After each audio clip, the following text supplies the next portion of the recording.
आए तो उन्हें 1942 के अंदर अंग्रेजों की सरकार थी, तो उन्हें मौका मिला यहाँ पर। अंग्रेजों ने अपनी गवर्नमेंट में बाबा साहब को लेबर मिनिस्टर बना दिया था। जब बाबा साहब लेबर मिनिस्टर बने थे तो उन्होंने सबसे पहले 3 बहुत महत्वपूर्ण काम किए। पहला, जो बच्चा 14 साल का है नहीं अभी, लेबर एक्ट बना दिया कि कोई भी बाल मजदूरी नहीं कराएगा। तो बाल मजदूरी किसके बच्चे करते हैं? हमारे आपके बच्चे करते हैं भाई। जिनका पेट भरा हुआ उनके बच्चे बाल मजदूरी थोड़ी करते हैं। तो बाबा साहब ने कहा ये है तो सारे मेरे ही लोग, तो इनको बाल मजदूरी से रोका जाए। जब बाल मजदूरी नहीं होगी तो पढ़ाई की तरफ जाएंगे। तो बाल मजदूरी के लिए बाबा साहब ने कानून बना दिया। दूसरा, बाबा साहब ने पहले हमारे लोगों से 15 घंटे, 12 घंटे, 14 घंटे काम लिया जाता था, लेकिन बाबा साहब ने उन घंटों को बदल करके 8 घंटे में तब्दील कर दिया। ये एक बहुत महत्वपूर्ण कानून बना दिया, क्योंकि ये राजा रजवाड़े जो थे ये खेत खलियान में काम कराते थे, तो हमारे लोगों से काम ज्यादा कराते थे। तो बाबा साहब ने कहा 8 घंटे से ज्यादा कोई काम नहीं कराएगा। तो बाबा साहब ने 8 घंटे की ड्यूटी दे दी।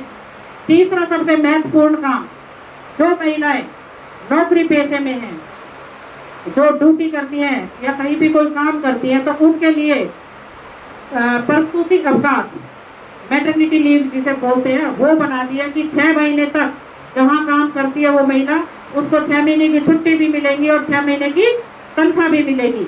ये बहुत महत्वपूर्ण कार्य था जो बाबा साहब ने लेबर मिनिस्टर बनते के साथ ही किया। लेकिन बाबा साहब यही नहीं रुके। बाबा साहब ने फिर इस देश के अंदर तो सभी की सोच महिलाओं के लिए और 85% समाज के लिए बहुत ही गलत सोच थी। वो हमेशा उनके लिए उनकी जो जहरीली सोच, हमें कभी भी आज़ादी दिलाना नहीं चाहती थी, कभी भी नहीं चाहते थे कि हमारे चंगुल से ये आज़ाद हो जाए, क्योंकि उनके चंगुल से आज़ाद होने का मतलब है कि उनकी गुलामी करेगा कौन। और वो हर आदमी को अपनी इज्जत मान सम्मान बहुत अच्छा लगता है। तो बाबा साहब को अवसर मिला हिंदू कोड बिल बनाने का, और उन्होंने हिंदू कोड बिल बना दिया महिलाओं के लिए। और जब बाबा साहब ने हिंदू कोड बिल बनाया तो इस देश के अंदर जो विपरीत परिस्थिति के लोग थे, जिनकी विचारधारा अच्छी नहीं थी, जिनकी मानसिकता अच्छी नहीं थी, उन सब ने बाबा साहब का विरोध किया और कहने लगे बाबा साहब हम आपको ये हिंदू कोड बिल नहीं बनाने देंगे, क्योंकि भारत देश के अंदर जो भारत का जो धर्म है वो 4 मंजिल इमारत है। पहली मंजिल पे ब्राह्मण रहेगा, दूसरी मंजिल पे वैश्य क्षत्रिय रहेगा, तीसरी मंजिल पे वैश्य रहेगा और चौथी पे शूद्र रहेगा। और ये ऐसी मंजिल है इसमें ना सीढ़ी है ना लिफ्ट है। ब्राह्मण ब्राह्मण में ही रहेगा, शादी ब्याह वहीं करेगा, क्षत्रिय क्षत्रिय में करेगा, वैश्य वैश्य में करेगा और शूद्र शूद्र में करेगा। ना तो यहाँ पे सीढ़ी है और ना यहाँ लिफ्ट है, तो फिर कैसे कल्याण हो। तो बाबा साहब का इन्होंने विरोध किया कि एक अछूत मंत्री को, क्योंकि बाबा साहब जब हिंदू कोड बिल बनाया तो देश के कानून मंत्री थे, तो बाबा साहब ने जब हिंदू कोड बिल बनाया तो यहाँ के भारत के जो ऋषि मनु अपने आप को जो बनते हैं, जो बहुत भगवादारी कपड़े पहन करके और जो अपने आप को बहुत ज्ञानी समझते हैं, उन्होंने कहा कि एक अछूत व्यक्ति को भारत का कानून बनाने का अधिकार नहीं दिया जाएगा। ये काम तो ब्राह्मणों का काम है, कानून बनाना ब्राह्मणों का काम है, इसलिए ये बाबा साहब को नहीं दिया जाएगा। बाबा साहब का तमाम विरोध हुआ। विरोध होने के बावजूद भी बाबा साहब ने 5 फरवरी 1951 को एज ए लॉ मिनिस्टर बाबा साहब ने हिंदू कोड बिल पार्लियामेंट के अंदर पेश किया। और जब बाबा साहब ने लॉ मिनिस्टर की हैसियत से हिंदू कोड बिल पेश किया तो पूरे देश के अंदर भूचाल आ गया कि भाई ये तो हम पास नहीं होने देंगे, ये हम कैसे पास होने देंगे, नहीं होने देंगे, क्योंकि वो नहीं चाहते थे कि महिलाएं आज़ाद हो, महिलाओं को इज्जत और मान सम्मान के साथ सारे अधिकार मिले।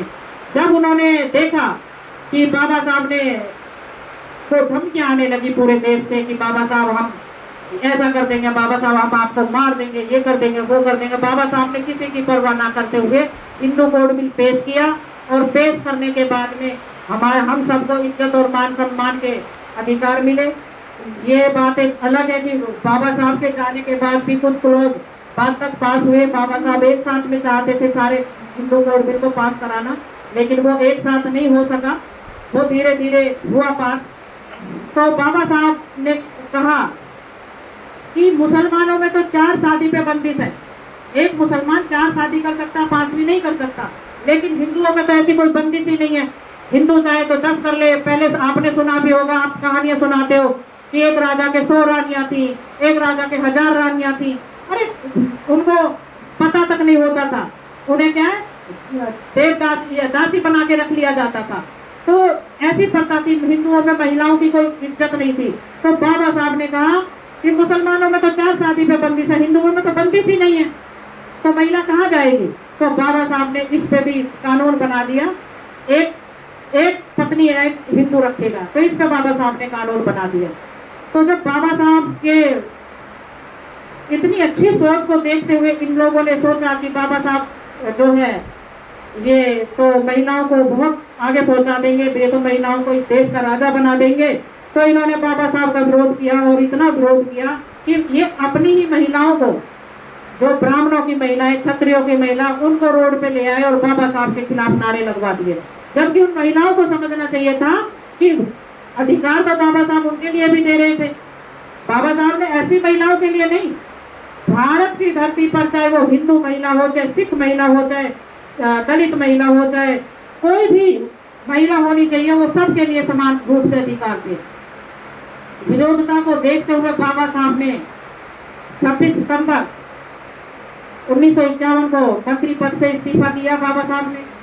और जब बाबा साहब ने इस्तीफा दे दिया तो उसकी जगह नए मंत्री आए, वो भी महाराष्ट्र से थे, हरिभाऊ पाटस्कर। और वो बाबा साहब की बहुत इज्जत किया करते थे, और वो कहने लगे बाबा साहब के पास आके कि बाबा साहब मुझे तो हिंदू कोड बिल का कुछ पता ही नहीं है, मुझे तो इसकी ABCD नहीं आती, मैं कैसे पास कराऊं। तो बाबा साहब ने कहा आप मेरे पास आया करो, मैं आपको बताऊंगा, और आप अगले दिन पार्लियामेंट में बोल दिया करो।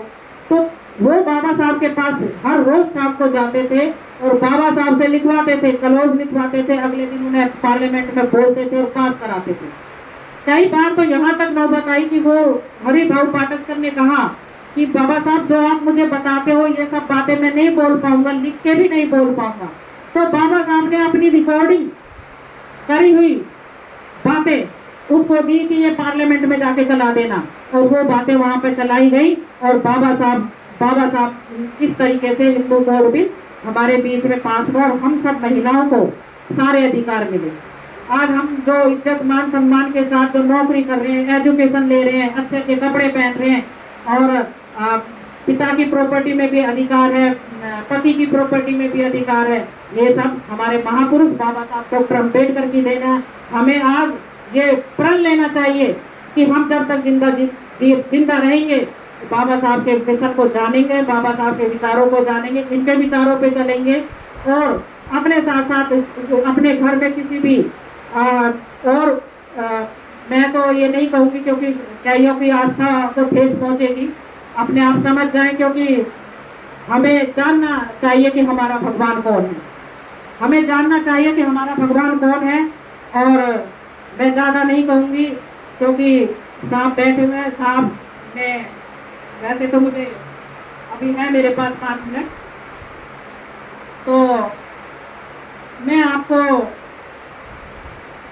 एक घोषणा और बताती हूँ। अभी एक घोषणा बताई थी मैंने बाबा साहब की जो 1913 में ली थी महिलाओं के लिए, एक घोषणा और बताती हूँ आपको।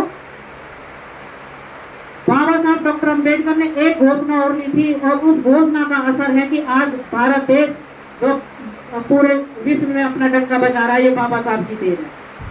तो मैं सभी को बता दूं, बाबा साहब स्कॉलरशिप के दम पर बड़ोदरा के नरेश ने पढ़ने के लिए भेजे थे, लेकिन साथ के साथ बड़ोदरा के नरेश ने एक एग्रीमेंट किया था कि बाबा साहब जब आप वापस आओगे तो आकर के यहाँ पर मेरे यहाँ आपको 10 साल सेवा करनी होगी नौकरी के रूप में। तो बाबा साहब ने वो एग्रीमेंट साइन कर दिया कि भाई ठीक है मुझे मंजूर है, क्योंकि बाबा साहब को पढ़ने की बहुत गलत थी। तो बाबा साहब ने वो एग्रीमेंट साइन कर दिया, और बाबा साहब पढ़कर जब वापस आए तो अपने वादे के मुताबिक वो बॉम्बे से बड़ोदरा शहर चले गए।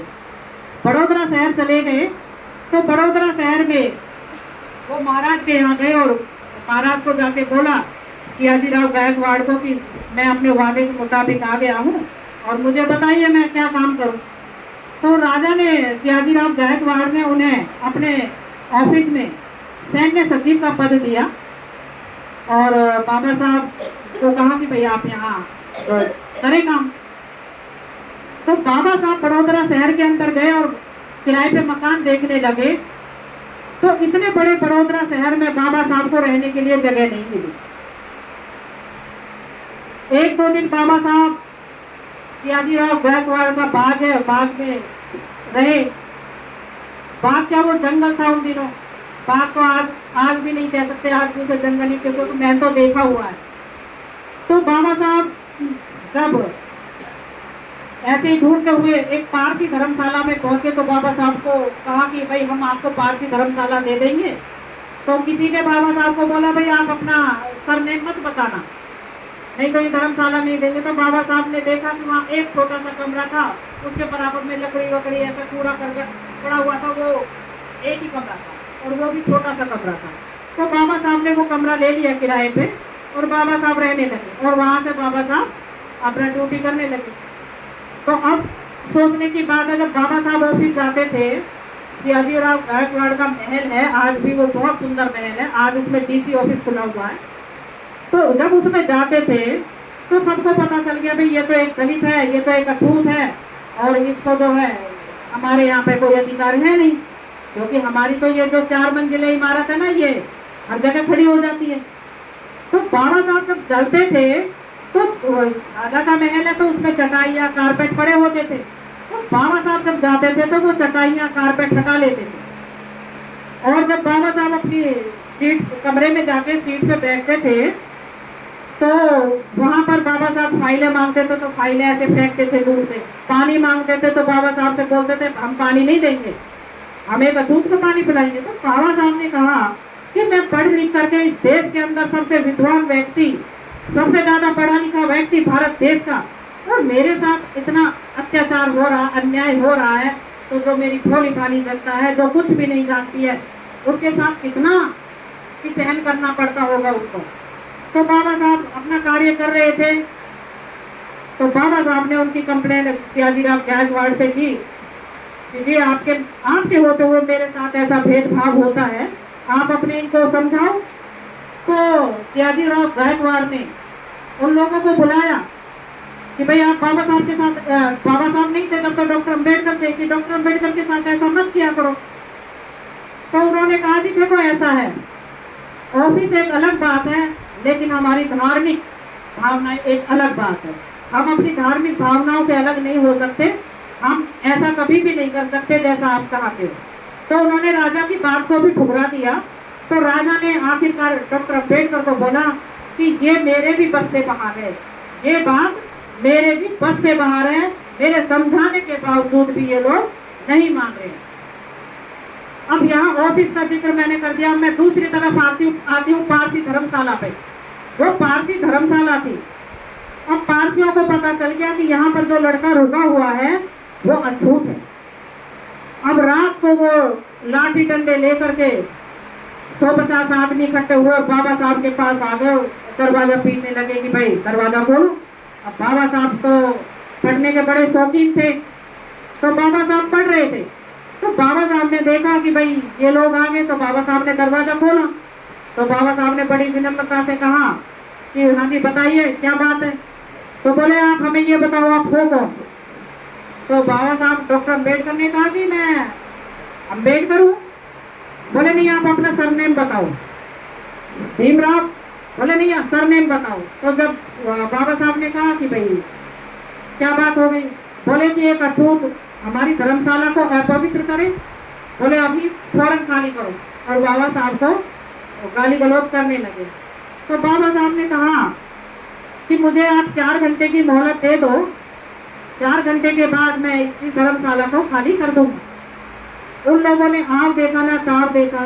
बाबा साहब के पास जो एक उन दिनों वो छोटा सा ट्रक चलता था, उसमें किताबें थी बाबा साहब का और कुछ खाने पीने का सामान था, उठाया और सड़क पे फेंक दिया।